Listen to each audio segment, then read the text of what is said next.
KG7ZNN W4DVE.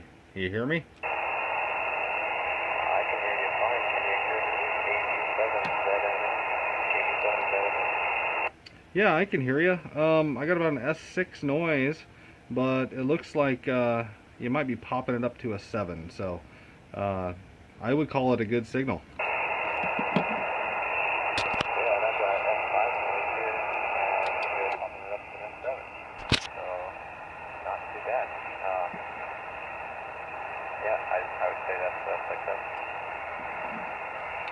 Yeah, cool, man. Well, I just turned on the noise canceller, so you're actually a little bit clearer.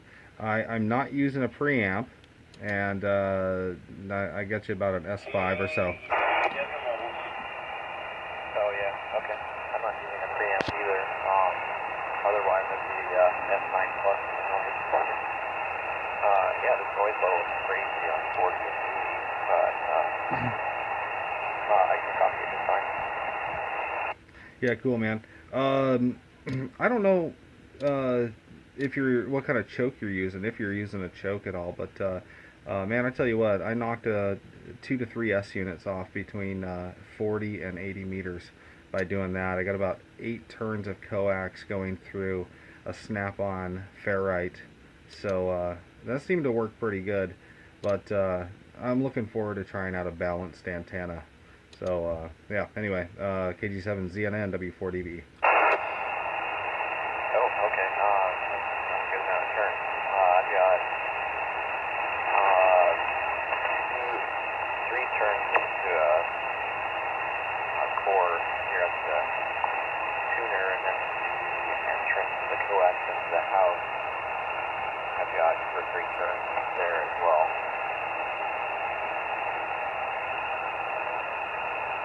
Okay. Yeah, I think, well, and I don't know the different, I don't know what mix you're using or anything like that, but it seems like I got a really good book, man. I'll send me a text so I have your email address, and I'll send you a link to a book that I've been reading. It's about, I don't know, 75 pages or something like that. It's really a big, long article all about ferrite chokes, and you learn that the different, what am I trying to say?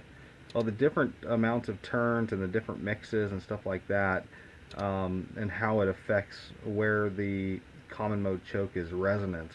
And for the lower bands there, between 6 and 8 turns through some ferrite is about where you want it. And you can get it up to like somewhere between 5 and 10,000 ohms of resistance there.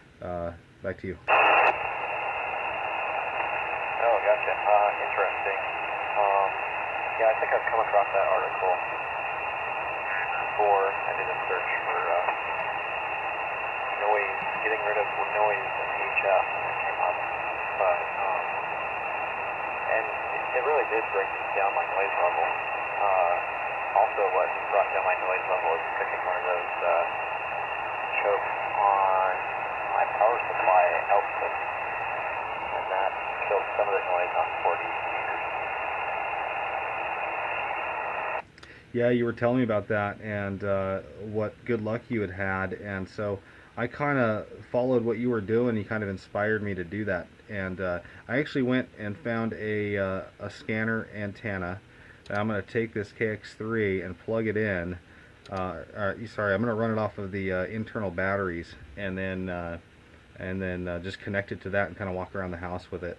And I've got a whole bunch of snap-on ferrites that I can use on power cords and all sorts of stuff around the house. So I'm going to give that a shot. And speaking of batteries, I've been testing out a battery that I'm going to use for portable work, and I've been running I think 3 days off of it now. I'm talking to you on battery power right now with 15 watts. Wow, that's pretty amazing. 3 days, 1 battery. Probably one of those not a light blue, but a light blue would be too high voltage, probably affecting. Yeah, exactly. Lithium iron phosphate, the LiFePO 4s, and yeah, it gets to 13 volts. And in fact, I'm videoing this right now, so you'll be able to see my voltage going back and forth. It's down to about 12.5 volts, but Yeah, man, I'm really happy with it. And this is just a 4200 mAh battery. I've got an 8400 also. And I actually ran the my VHF radio off of it just to test it out for. I made it 28 hours, so with heavy scanning. Anyway, it's been fun. W4DVE. And KG7ZNN here. Yeah, that's pretty amazing. I've got my 18 amp hour solid, very solid battery. Weighs about 30 pounds, and that's what I use. But I probably won't be doing backpacking radio. So anyway, I got into Japan earlier today on 20 meters, PSK 31. First time making NDX contact. Oh, that's awesome, man. Japan. I've made one contact to Japan, barely made it while I was out in the mountains. But yeah, that's cool. Did you do that? Was that the difference? Getting your antenna higher? Is that is I guess what I'm asking is before or after you raised your antenna? Oh yeah, it was after I raised my antenna. And man, it made a world of difference getting the antenna off the roof and putting it in the tree. Because I did a whisper test before and after, whisper digital propagation or some kind of, low bandwidth mode. And I was hitting stations in Europe on 5 watts whisper. So it was a lot of fun getting it up higher.